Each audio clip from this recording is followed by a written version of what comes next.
Vamos lá, meus irmãos, continuando aqui, nosso quarto dia de aula de metodologia científica e gestão eclesiástica, sendo que hoje é o nosso segundo dia de aula de gestão eclesiástica. Estamos no último bloco, nossas aulas são gravadas.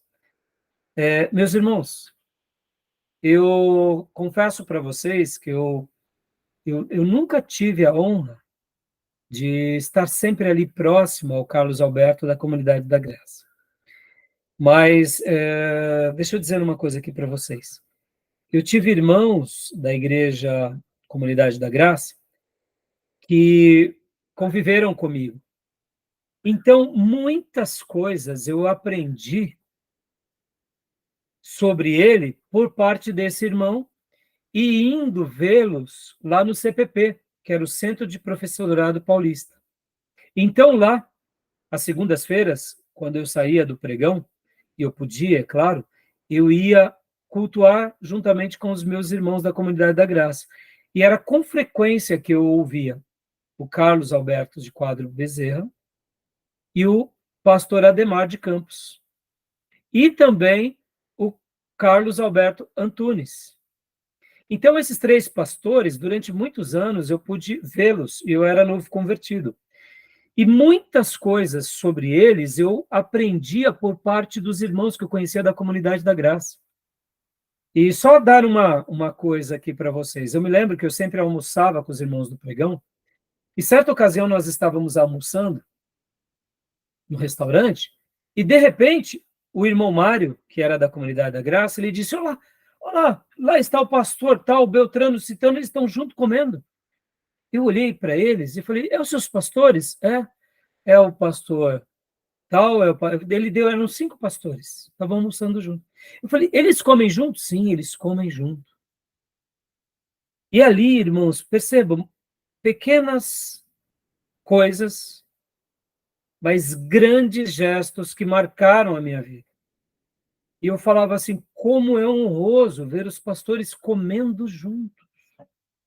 Ministério é mais do que estar só na igreja. Ministério é viver em harmonia, em família.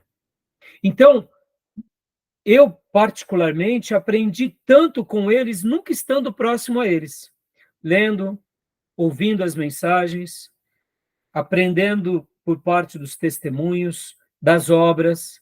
Então, eu tenho eles como referências para a minha vida. E eu louvo a Deus por esses pastores. Como eu disse, não são perfeitos, é claro, mas são homens de Deus que dedicaram as suas vidas para cuidar daquela igreja. E é tão bom quando a gente pode ver que eles têm uma identidade, eles têm uma personalidade como igreja. E aqui, vamos voltar aqui aos slides, a gente vê que eles têm um planejamento estratégico que eles seguem, tá bom? Então, vamos lá, vou compartilhar aqui para vocês, porque agora é o nosso terceiro e último bloco. Vamos continuar a nossa leitura aqui. A gente viu essa parte do planejamento estratégico, 4 pontos básicos. E agora leia para nós, Gil, visão empresarial, e leia para nós, por gentileza. Visão empresarial é diferente da visão de Deus para a igreja. Missão organizacional é diferente da missão cristã. Planejar o reino de Deus acrescenta elemento fé. Etapas. Estabelecimento. Deixa eu dar uma pausa aqui, só uma pausa aqui, meus irmãos, para a gente fazer aqui, obrigado, Dilson, alguns comentários. Agora nós estaremos entrando um pouco mais em cima dessa temática, inclusive nesse livro nós estaremos trabalhando mais sobre esse assunto. Então, eu até digo para os irmãos, e fica aqui a minha sugestão para vocês, de fato, comprarem esse, mas, como eu disse, vocês podem comprar qualquer um dos 3 e lerem as 200 páginas. Mas eu estarei passando para vocês alguns materiais, hoje, o material aqui, como trabalho extra, e vou passar também para vocês um áudio, como também trabalho extra, do pastor Bill Hybels, que eu tive o prazer e o privilégio de ouvir essa mensagem. Meus irmãos, eu acho que eu nunca ouvi tanto uma mensagem na minha vida. Eu ouso, assim, que eu devo ter ouvido em média de 50 a 100 vezes essa mensagem. Pensa, 50 vezes, 100 vezes. Porque foi uma das mensagens que mais me ensinou sobre esse tema, que é sobre essa questão de uma liderança eficaz. Eu também dou esse material extra no curso de liderança. Mas como nesse áudio que eu vou passar para vocês, ele fala sobre visão, missão, estratégia e valores, é por essa razão que a gente vai falar. Então, guardem isso agora dentro do coração de vocês.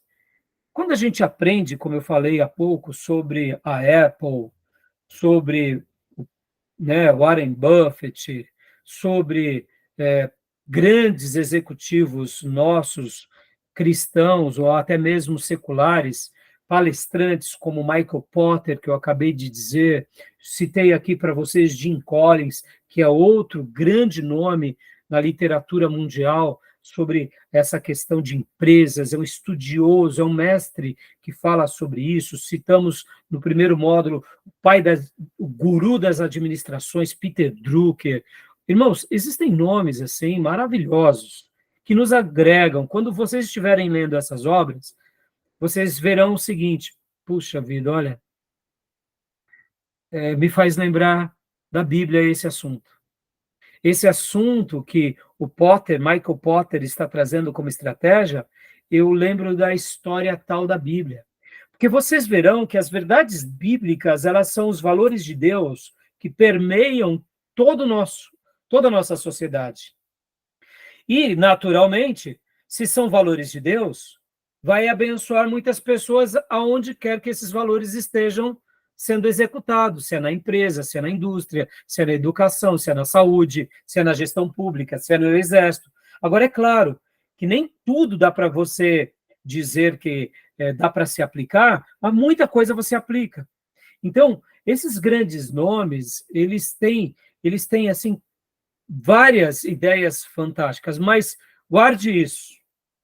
Jamais a visão, de fato, empresarial vai poder ser unida à visão de uma igreja, a missão organizacional, a missão cristã, o planejamento empresarial com o planejamento do reino, porque a estratégia dos homens é diferente da estratégia de Deus. Então, é muito importante a gente ter essa perspectiva, porque, percebam, se eu sou administrador da igreja, e eu sou um administrador exímio na minha empresa, e eu estou administrando a igreja como administro a empresa, com certeza eu vou falhar. Por quê? Porque na hora que nós olharmos os números, a gente vai dizer assim, não, pastor, não vai dar para a gente fazer. A gente não vai poder mandar o missionário. Porque mal a gente paga as contas. Mas é nessa hora que a fé e os valores de Deus e o Espírito Santo vão dar o norte da nossa vida. Por isso que o justo vive pela fé e o empreendimento sagrado chamado igreja, que é o corpo de Jesus, é um organismo de fé. Assim como a empresa é uma organização, é uma instituição, é algo físico, a igreja ela é um organismo, e dentro desse organismo é um organismo de fé. Tendo prédio ou não tendo prédio. Tendo irmãos que estão vivos ou mesmo depois que estão mortos. Por quê? Porque quem vai conduzir é o Espírito Santo. Então, percebam que os valores são diferentes. Então, olha só que dilema. Eu posso aprender muitas coisas e colocar em prática, mas eu tenho que tomar cuidado com muita coisa. Por isso que no primeiro bloco, o texto que nós lemos da abertura foi Tiago 3, que a sabedoria de Deus é diferente da sabedoria dos homens. Para que quando a gente estiver cuidando da igreja, e o pastor muitas vezes com piedade e com orientação de Deus, Deus realmente o guiar, juntamente com o colegiado da igreja, tomar algumas decisões, a gente apoie. E a gente não olhe apenas com os óculos humanos. Tá bom, meus irmãos? Tudo bem até aí? Tranquilo? Vocês conseguem ver o paralelo, como que é difícil no dia a dia? os objetivos também são muito diferentes, né? O empresarial é o lucro, né? O reino de Deus é salvação, são almas. Por exemplo, irmãos, eu me lembro que logo depois que nós tivemos aqui a emancipação do nosso seminário, que se deu em 2016, 2 anos depois, já nada, nós começamos com o seminário em 2013. 2013, 14, 15. 2016, primeiro ano da emancipação, 2017, 2018. 6 anos depois da nossa formação, líderes do meu staff chegaram para mim e falaram: pastor, vamos fechar o seminário. Aí eu falei assim: mas por quê, irmãos? Não, porque não está valendo a pena financeiramente, a gente está pagando. Eu falei: então quer dizer que a gente tem que fechar o seminário por causa disso? É, pastor, porque não está dando retorno. Eu falei: vem cá, a gente é empresa ou a gente é igreja? Não, a gente é igreja, mas, inclusive naquela época, alguns irmãos que faziam seminário da nossa igreja local não trabalhavam na igreja. Eu trabalhava muito pouco. Então, o que acontece? A crítica de parte da liderança: não, vamos parar. Eu falei: olha, vocês me desculpam, mas eu acredito que nós não devemos parar. Não, a gente deve parar. O Espírito Santo pôs esse pensamento em mim. Essa pessoa, ela gostava muito de missões. E eu falei assim: minha irmã, quanto que custa para a gente enviar um missionário hoje? Para o Nordeste. Aí ela disse: pelo menos... Aí deu um número. Eu falei: se nós hoje, da nossa igreja local, enviássemos um missionário para o Nordeste, a gente ia gastar 2 vezes mais do que a gente gasta com o seminário, não é? É. Mas vem cá, e se o missionário ficasse lá no sertão do Nordeste 5 anos, sem ganhar vidas, sem montar igreja, e mesmo que ele ganhasse pessoas, a gente ia cortar o salário dele? Não, claro que não. Pois é, a irmã está agindo dessa forma. Então vamos melhorar aqui, eu falei assim: vamos lá. Então, e para enviar a irmã, a enviar o seu marido e o seu filho, quanto que a gente gastaria? Aí deu um número, que era quase 5, 6 vezes mais do que a gente gastava com o seminário. Falei: então quer dizer que 2 anos, ou 5 anos, ou 10 anos depois, a gente vai deixar os missionários abandonados? Ora, se nós estamos enviando, nós acreditamos que esse pão que lançamos nas águas, no devido tempo, voltará para a glória de Deus. Nós não estamos aqui fazendo uma obra humana. Esse pensamento financeiro, ele é legítimo para o mundo, mas ele é ilegítimo para a igreja. E vocês são frutos dessa insistência, e eu louvo a Deus, porque de lá para cá, já estamos aí, né, para a glória de Deus, já formamos várias turmas, já abençoamos várias pessoas, já várias igrejas, e eu louvo a Deus. Por quê? Porque é o tempo de Deus, é a semeadura. A igreja, os valores são diferentes. Os neopentecostais existem para gerar dinheiro. Os falsos profetas vão atrás de gerar alguma coisa para eles, mas o reino de Deus é pela fé. A gente faz pela fé, é o evangelismo que a gente gasta. Irmão, vocês já pararam para pensar quanto custa o ministério infantil bem estruturado? Vocês já ouviram os dízimos das crianças e as ofertas das crianças? São centavos. Então, nós deveríamos parar com esse investimento. Pelo contrário, é ali que a gente tem que pôr os nossos melhores professores, é ali que a gente põe o investimento de alto grau. Para quê? Porque no futuro eles serão os nossos grandes ministros da igreja. Ou seja, percebam, irmãos, os valores da igreja são totalmente diferentes dos valores do mundo. As tomadas de decisões da igreja são totalmente diferentes das tomadas de decisão do mundo. No mercado de trabalho, o resultado financeiro tem que existir. Na igreja, é resultado espiritual que tem que existir, não necessariamente financeiro.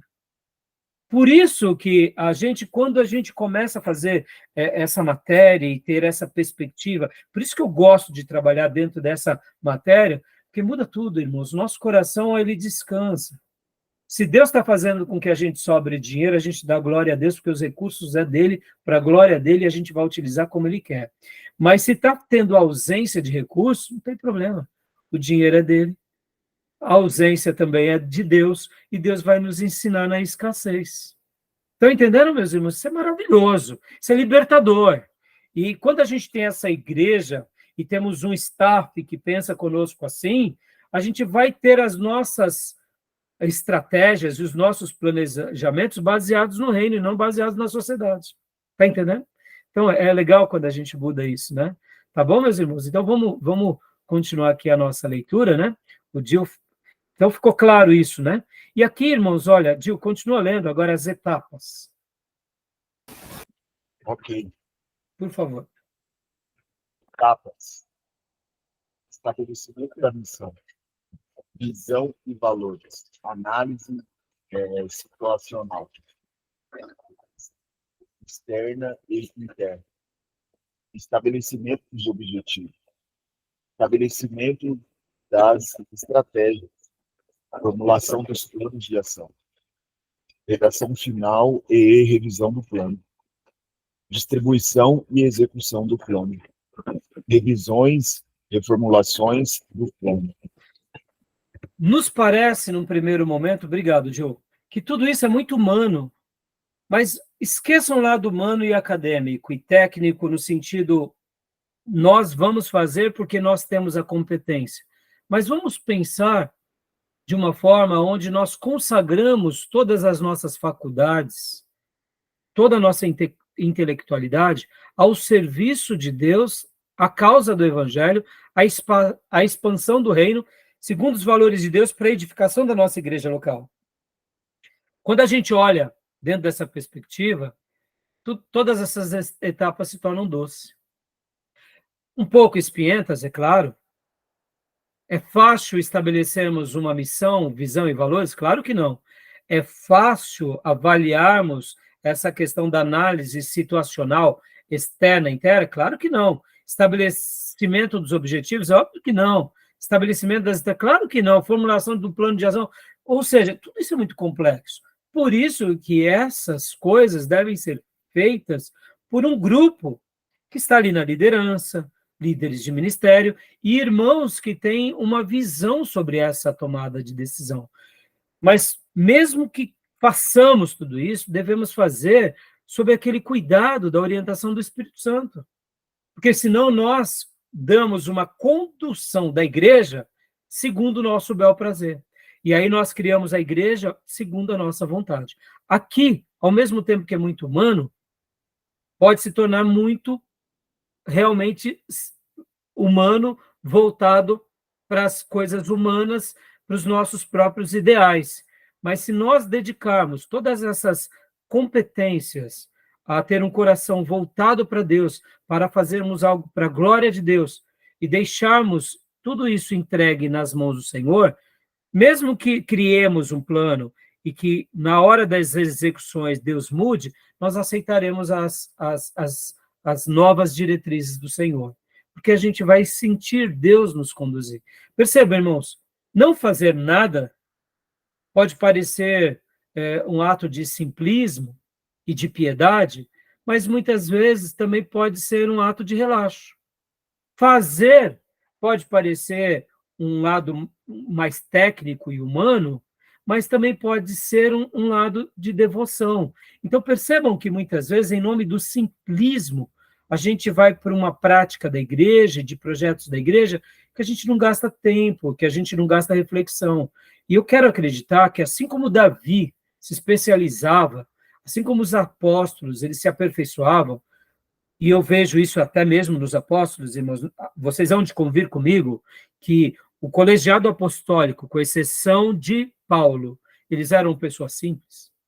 Eles não eram treinados nas escolas das oratórias, nas universidades, e eles se aperfeiçoaram com Cristo, sob o cuidado de Jesus, depois sob a orientação do Espírito Santo, mas eles se aperfeiçoaram. Essa é a história da nossa vida. Se hoje nós temos como poder se aperfeiçoar nessas tomadas de decisão, por que não? Por que não trazermos para nós pessoas que queiram também compartilhar conosco desses ideais? Estão entendendo? Então, aqui, né, não olhem apenas pelo lado técnico, humano, pelo lado racional, diabólico, pelo lado, sabe, empresarial, pela empresa. Mas é como eu disse, peguem as coisas que sejam boas dessa vida e tentem trazer à igreja, sob a permissão de Deus e sob a orientação de Deus, dizendo, Senhor, nós podemos trabalhar melhor aqui sobre essa questão do marketing? O Senhor quer que a gente utilize dessa ferramenta? Ah, não. Amém. O Senhor tem um motivo que queira nos revelar? Ótimo. Não, o teu não nos basta. O Senhor quer o que de nós? Quer aquilo? Senhor, nos guia. Percebam, irmãos, isso tudo pode ser feito, tá bom? Tudo bem? Eu sei que parece algo técnico, e eu queria aqui fugir da técnica pela técnica. Eu quero aqui trazer essa técnica e consagrá-la a Deus, e pegar as ferramentas que a vida nos ensina e dizer, Senhor, estamos aqui à tua disposição. Vou dar um exemplo, irmãos. Olha como isso é fácil para a gente resolver. Se hoje eu tivesse 10 médicos na minha igreja, sem medo de errar, tá, irmãos? Eu ia desafiá-los a eles serem voluntários na igreja. Eu ia criar um departamento e ia falar para eles, olha, tem uma sala aqui que é para vocês atenderem quando vocês quiserem. Irmãos, são médicos que estariam atendendo voluntariamente. Por exemplo, estou dando um exemplo, poderia ser dentista, poderia ser... Vocês estão entendendo o que eu quero dizer, irmãos? Nós viríamos esses médicos com maus olhos, porque eles estão atendendo na igreja? Você gostaria de ter? Ou não? Se eu tivesse 20 psicólogos ou psicanalistas, ter um departamento de aconselhamento para a comunidade, eu gostaria demais de tê-los como voluntários.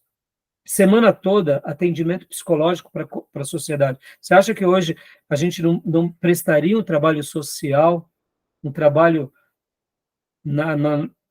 maravilhoso? Sim ou não, irmãos? Maravilhoso. A gente vê barreira nisso? Não. Por quê? Porque nós sabemos que essa virtude, que foi o conhecimento científico, o conhecimento técnico por parte da medicina, por parte da psicologia, por parte da psicanálise, gerou muitos benefícios se nós dedicarmos tudo isso ao cuidado de Cristo. Agora, olha que interessante. Por que a gente vai ter dificuldade de criar e de chamar, por exemplo, vamos supor que dentro da nossa igreja tenhamos 5 ou 10 professores universitários que um dá aula de estratégia, o outro é um professor exímio de macroeconomia, o outro é professor de economia, o outro é um engenheiro ambiental. Perceba, será que eles não podem contribuir dentro da igreja também, dando diretrizes, melhorando a nossa perspectiva? Por que a gente endossa a medicina, a psicologia, e vê com maus olhos aqueles que têm algo mais voltado a essa parte técnica? Percebam? É possível a gente ampliar, entendeu? Entenderam como que isso é fácil de a gente resolver? Sim, sim. Né? Alguma pergunta, meus irmãos? Alguma dúvida? Não, não. Não? Meus irmãos, eu acho que já deu a hora, né? Vamos parar por aqui, ó. Missão, visão e valores, tá bom? Bom, eu vou passar para vocês aqui. Eu quero que essa parte 2 aqui, irmãos, ó, tem um questionário aqui, tá vendo? Ó? Bom? Eu vou querer que vocês peguem essa parte 2, já passei esse slide para vocês, tá? Então, vocês vão pegar, vão fazer um trabalho valendo nota, baseado nesses slides a partir desse ponto aqui, 2.2, missão, visão e valores. Vocês vão ler essas partes e depois vocês vão fazer esses questionários aqui, tá bom? E aí, vocês vão entregar. Não podem usar outros materiais, podem usar algo valendo nota, mas só para vocês exercitarem a complexidade. Só que vocês vão ampliar. Vocês vão fazer uma declaração de missão, uma declaração de visão e uma declaração de valores, tá bom? Então, vocês vão utilizar essa mesma... aí, a quarta coisa, estratégia, tá bom? Então, vocês vão colocar missão, visão, valores e estratégia. Então, vocês vão seguir esse roteiro, tá bom? E aí eu esclareço melhor. Depois vocês vão seguir esse roteiro do anexo 1, tá bom? Então, vocês vão colocar depois formulário de declaração de missão, formulário de declaração de visão, formulário de declaração de estratégia, formulário de declaração de valores. E vocês vão criar e vão me entregar.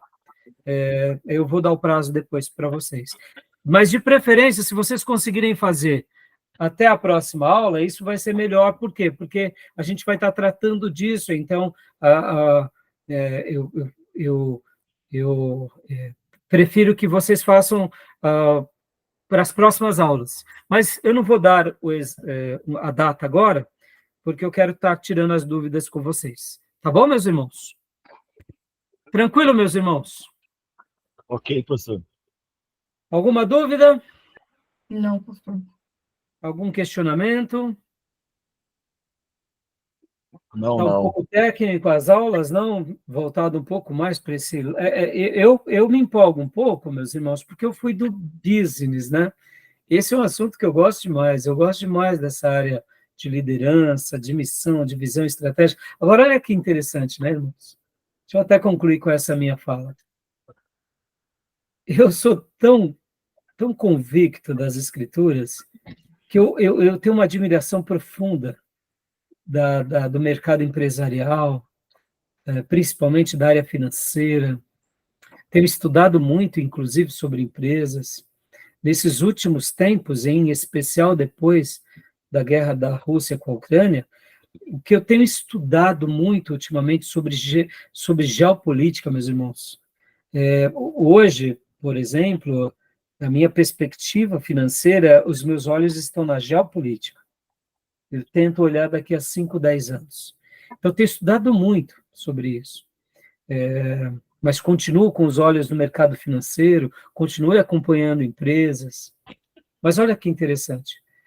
Gosto dessa questão do marketing, do endomarketing, gosto da questão de estratégia, de planejamento, mas quando se trata da igreja, eu acredito tanto que ela é o corpo de Cristo, que ela é conduzida pela fé, que o Espírito Santo é o grande líder da igreja, que os valores da igreja não tem nada a ver com os valores da sociedade, que, ora, alguns desses valores da sociedade podem até ser aplicados na igreja, mas, ora, o Espírito Santo não vai desejar que a gente aplique.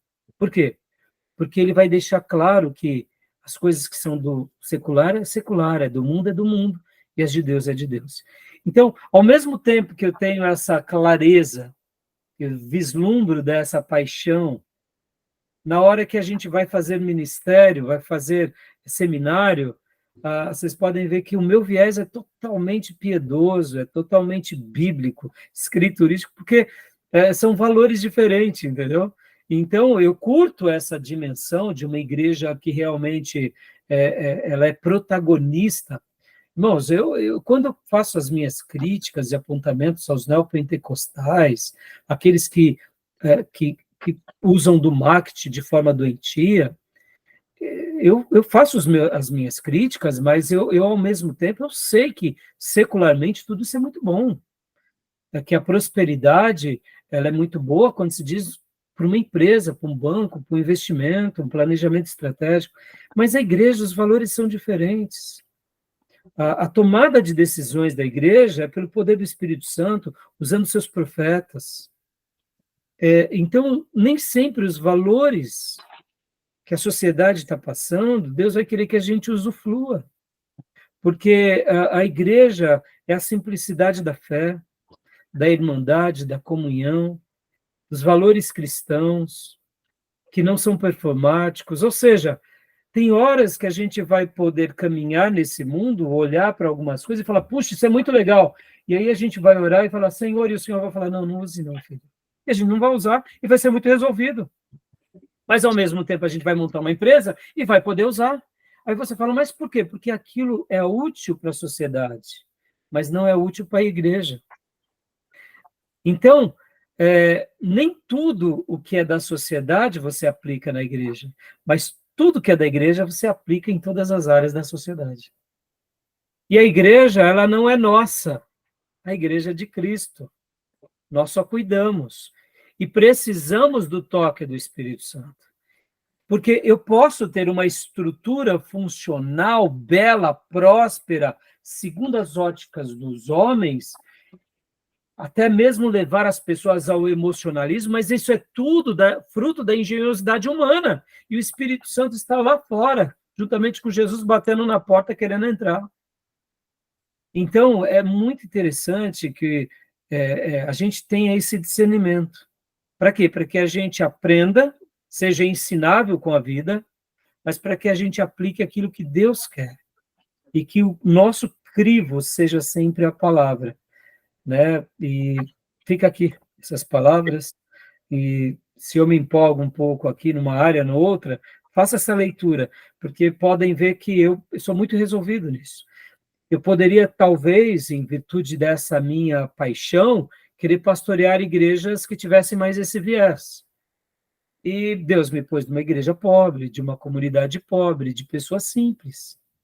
Que muitas vezes eu explico, e depois de 2 anos a pessoa dá um passo. Para mim isso é muito difícil. Mas é o que Deus me deu. Ué. E aí eu digo, mas por que eu não escolhi pastorear uma outra igreja? Porque eu acredito que Deus nos coloca em lugares certos. E se um dia isso acontecer com a minha vida, vai ser o Senhor, pelo poder do Espírito Santo, que vai me conduzir. Então, não tenho nenhuma coisa contra pessoas que estão em igrejas megas, ultras, tal, mas desde que eles estejam sobre a orientação do Espírito Santo. Tá bom, meus irmãos? Fechado? Amém, pastor. Então, que Deus nos ajude e um restante de final de semana maravilhoso, um bom feriado para os meus irmãos e uma excelente Páscoa para vocês. Feliz Páscoa. Deus Amém. Deus abençoe. abençoe vocês. Bom feriado. Pode ser, irmãos. Amém. Deus abençoe, meus irmãos.